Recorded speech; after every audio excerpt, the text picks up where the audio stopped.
Gimana cara meluaskan hati? Kalau dibilang ngeluasin baju kamu bikin lebih luas gitu, lebih lega, lebih lebar, masih kebayang caranya, kan gitu ya? Nambahin bahan.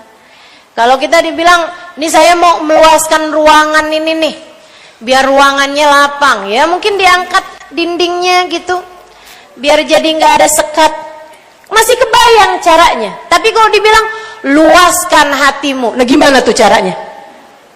Nih, saudara sekalian, hatimu akan bernilai sesuai dengan yang kamu masukkan di dalamnya.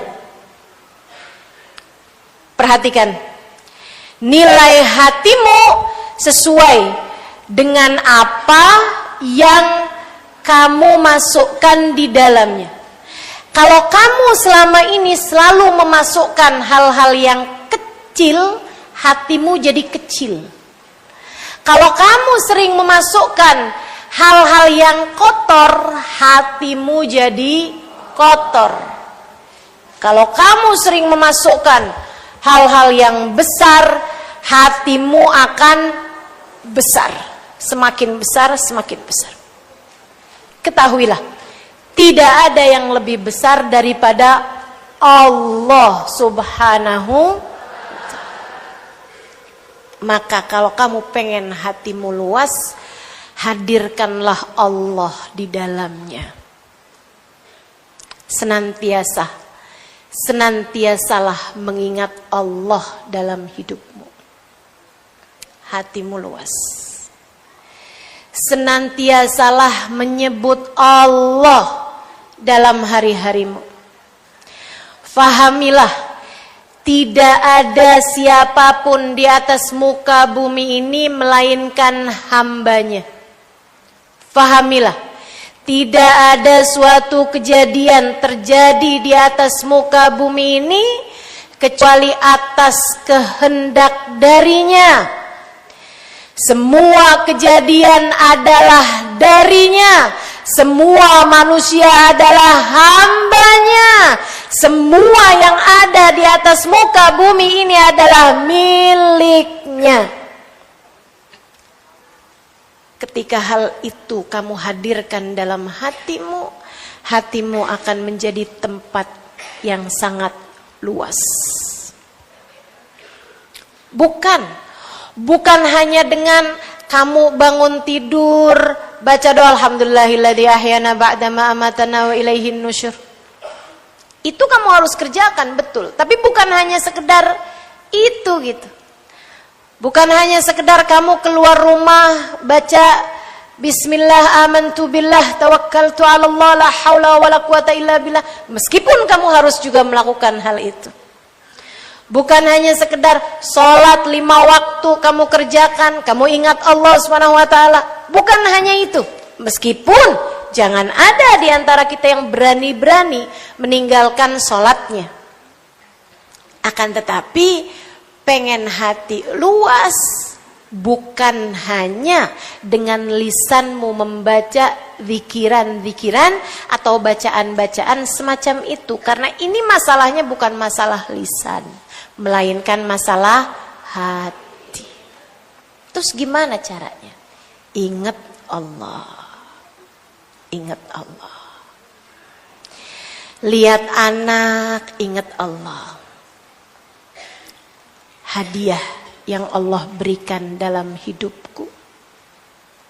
Kelanjutan sujudku. Kelanjutan doaku di saat nanti aku sudah masuk dalam alam kubur. Anak-anakku setiap kali sholat pahalanya mengalir juga ke dalam amal kuburku.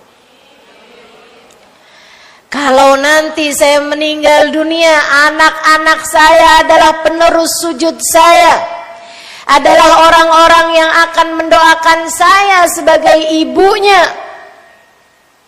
Maka kamu berakhlak kepada anakmu, kamu menyayangi anakmu, sebagai bagian dari jalinan hubungan antara dirimu dengan Allah Subhanahu wa ta'ala.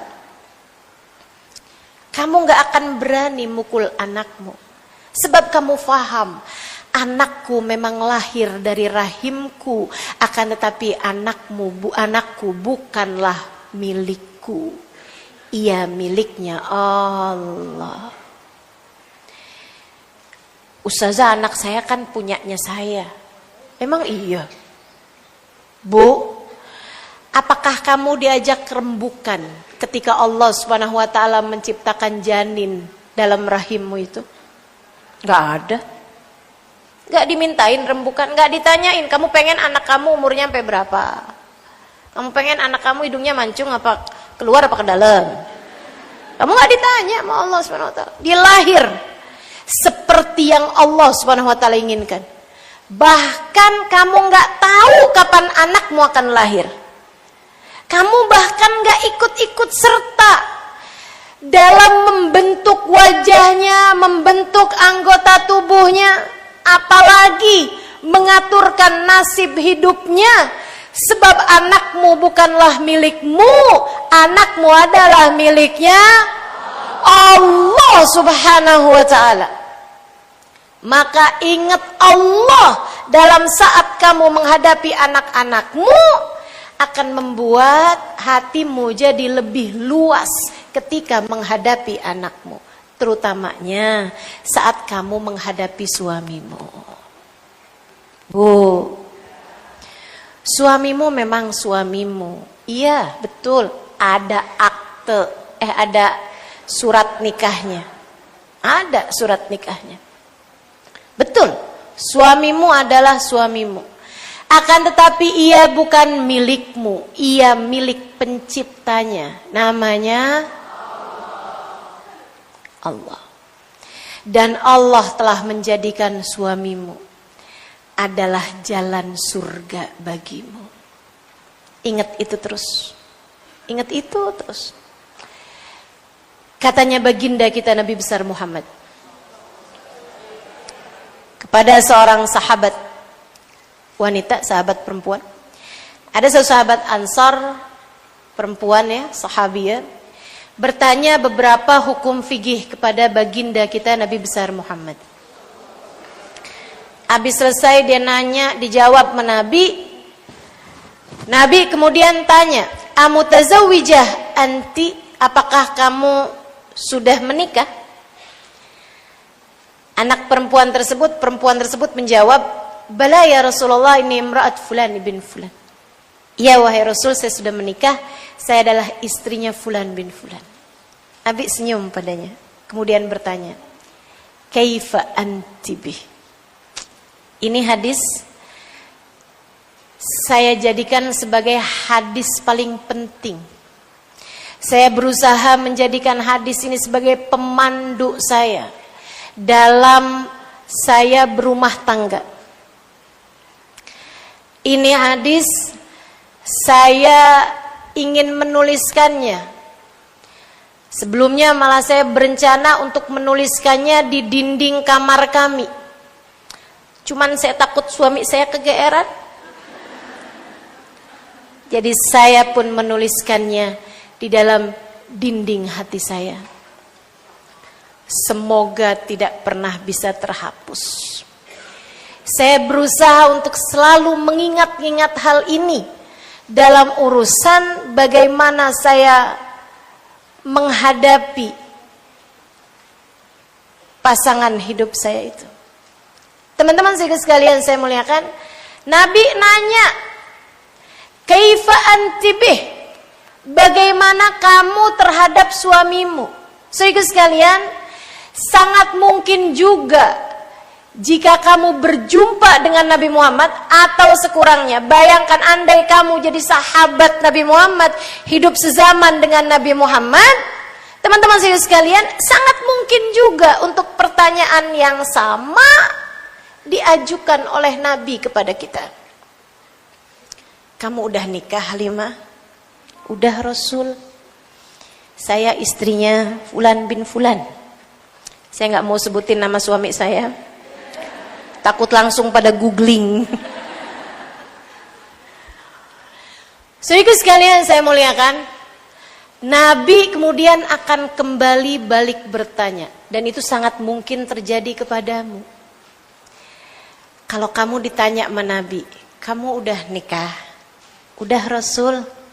Saya istrinya Fulan bin Fulan. Nabi pertanyaan berikutnya akan kira-kira sama tuh. Kaifa anti bih? Bagaimana kamu menghadapi suamimu? Saat itu kira-kira apa jawabanmu? Apakah kamu bisa menjawab seperti jawaban dari seorang perempuan sahabiah ini?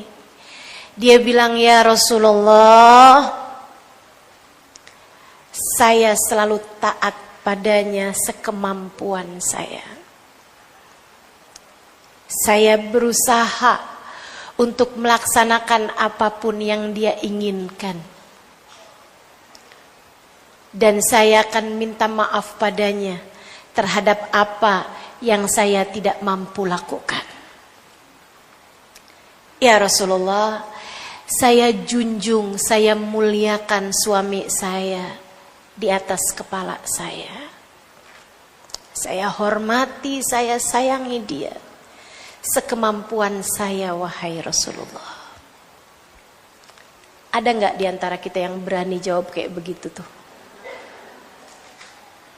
Kayaknya sih kalau kebanyakan dari kita kalau ditanya sama Nabi nih, gimana kamu sama suami kamu? Gitu deh Rasul. Atau mungkin malah kita akan nyari pembenaran. Dia juga gitu soalnya Rasul. Kita tuh suka bilang, bagaimana mungkin saya menjadi Khadijah jika suami saya bukan Nabi Muhammad sallallahu alaihi wasallam?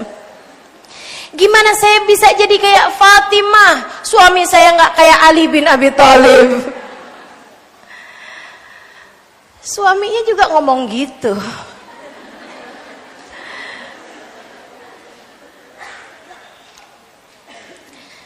Gimana saya bisa jadi kayak Sayyidina Ali? Nah, bini saya jauh banget dari Sayyidah Fatimah.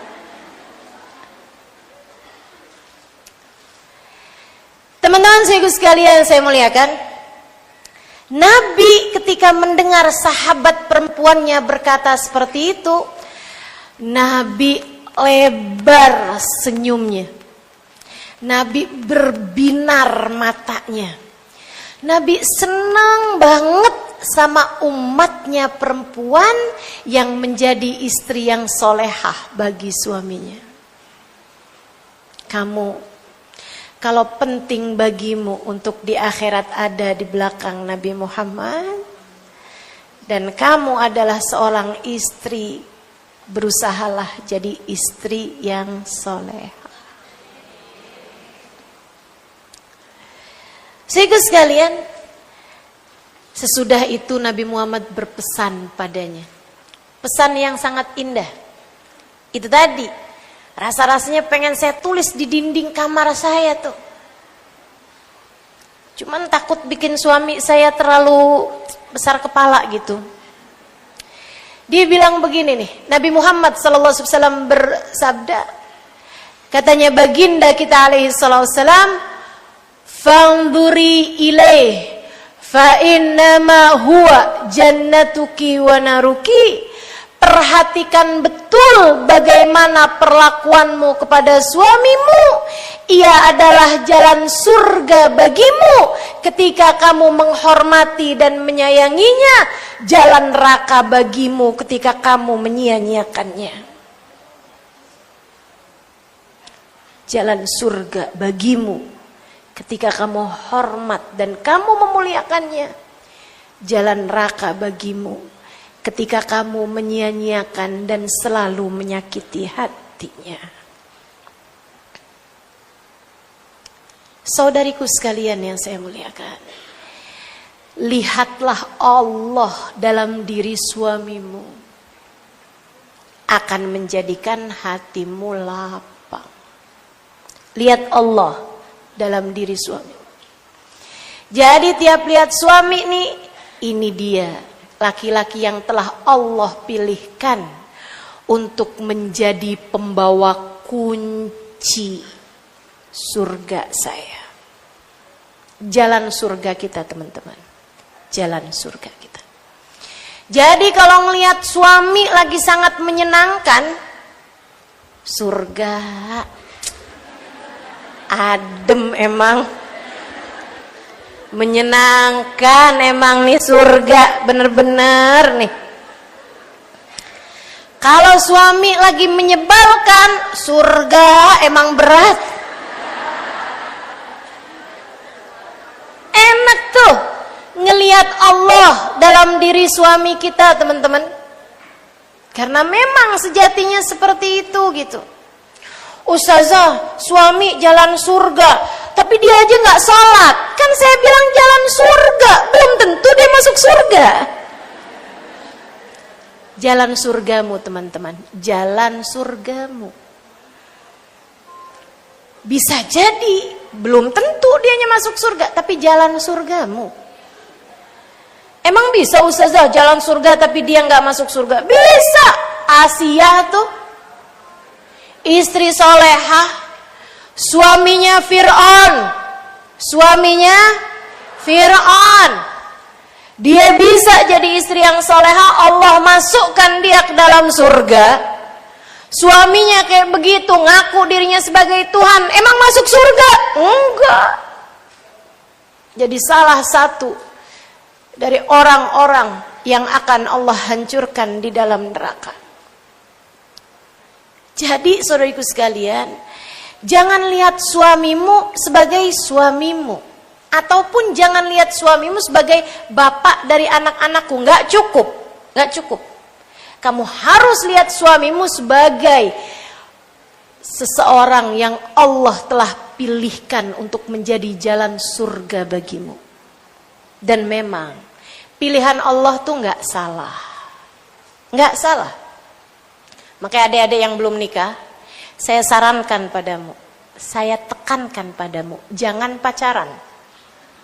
Kenapa gitu? Karena kalau kamu pacaran, Dek, kamu membatasi pilihan Allah untuk menjadi jodohmu. Jadinya kamunya menikah cuman pengennya sama dia doang. Mama, nikahkan saya dengannya, Mama. Saya tak sanggup hidup tanpanya.